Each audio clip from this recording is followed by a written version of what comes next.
I'm Steve Harris, and I have been braiding rawhide hackamores and bridle reins since 1993 or thereabouts. I've been a horseman as long as I've been alive, and then I took a saddle apprenticeship.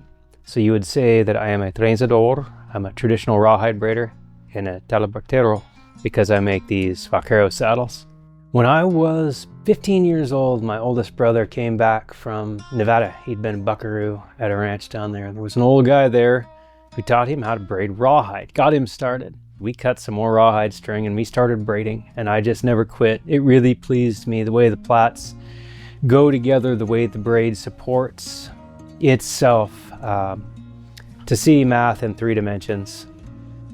And this tradition came into California from Spain, and the Native American vaqueros redefined and interpreted that old Spanish war horsemanship into the vaquero horsemanship, celebrated by people who viewed it at the time as the finest horsemanship in the world.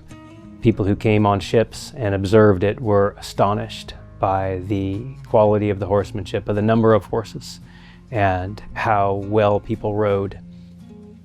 When I was cowboying, when I was traveling with the FFA, if there was a ranch that would let me into the saddle room, I'd go in and I'd look at the braided gear they had there and think about how it was done, what was I seeing. And of course, I talked to all the old braiders I could find.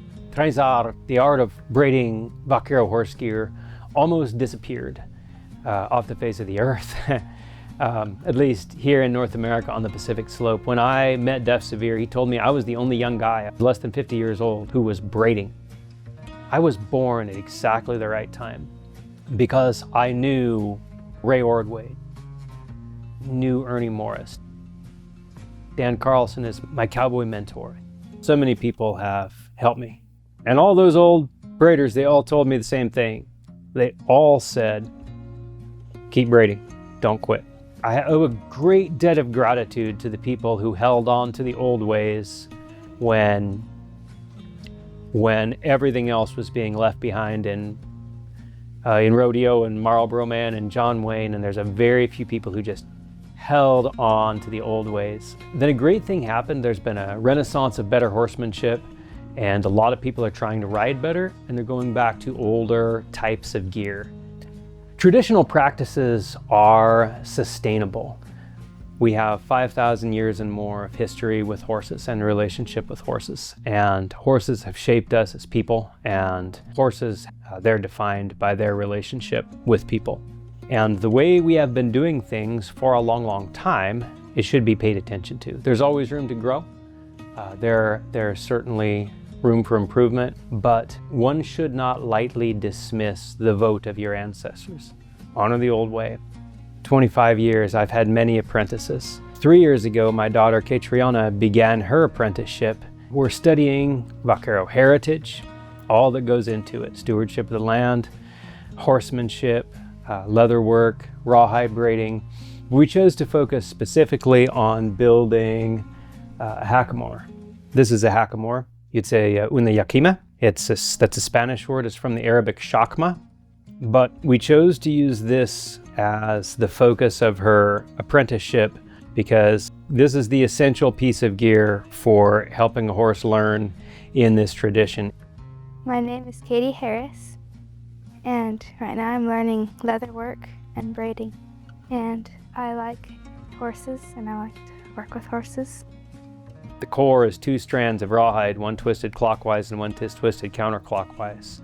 The plaits of the band are cut and beveled and braided in such a way that they'll have enough texture to grip, but the edges won't pop out.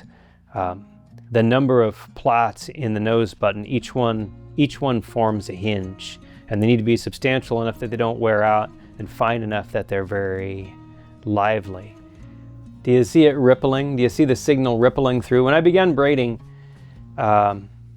my brother told me that the hackamore has to ripple all the way around in order to deliver its signal correctly. We mark the 2 sides right here, and then we braid the nose button. And then we like to put different colors in it because I think it's pretty. And then we braid this right here to keep this from sliding down over here.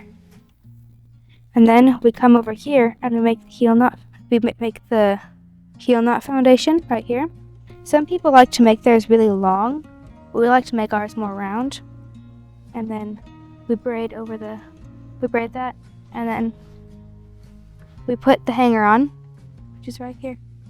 It's both a band of braided material and an empty space inside it. So the space is delineated by the band. Every element of the hackamore, whether it's the core or the band or the nose button, the number of strings and the way you braid them together, it all has an influence on how the hackamore feels and how it communicates to the horse. This is the heel knot on Catriona's hackamore. It covers the splice. This is an 8-bite, which is to say there is an 8-pointed star on the end, and then it has Katie's special maker mark on the end. So we know she made it. And real life is like this too. Everything in your life needs to cohere. It all needs to work together. It all needs to hang together. It all needs to achieve the real thing that I'm actually trying to achieve. So you're communicating with your horse. With a hackamore, you are talking to him. With a bridle, you are communicating with him subtly. But the two of you have to be working together. If you ride your horse hard and you're on his head all the time, you fatigue his mind. If he is a busy-minded horse, if he is a quieter, spirited horse, you'll just dull him right up. And if he's a horse that won't take being pushed around, he'll just buck you off and you'll have to walk home. So you've got to ride the horse as a partner in taking care of the livestock all day long. I'm really, really grateful for the chance that I've had, though, to teach other people when I didn't hoard it, when I began to become willing and even eager to share this thing with other people just so they could have it. It's amazing how much better I got as a braider by having to articulate and bridge the distance between two minds. It's astonishing what a gift teaching is. I'm really grateful that I didn't get away with doing my own thing, that I've got to love other people and be part of a community reaching back into time and also into the future. It's a great honor.